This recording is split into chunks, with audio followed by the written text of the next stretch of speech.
Is there any state standing up that's had a constitutional amendment statewide that's standing up to the Supreme Court and said, no, not in our state?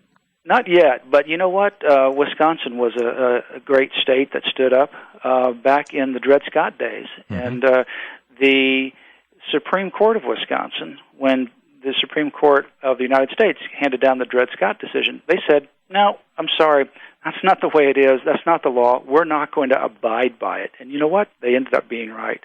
And they pride themselves on the fact that they resisted the United States Supreme Court. Now, we do have activity taking place in Alabama, where there's resistance taking place there. We do have activity at different levels in Kentucky, or I should say in Kentucky and not so much with the leaders, but in Texas with the leaders.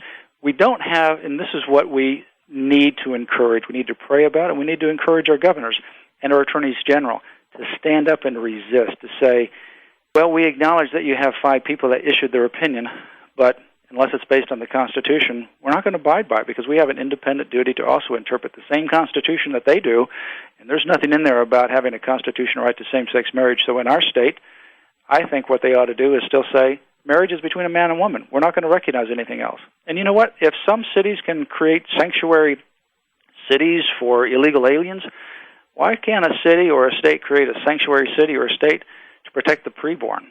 Yeah. And to protect marriage. And to protect marriage, absolutely.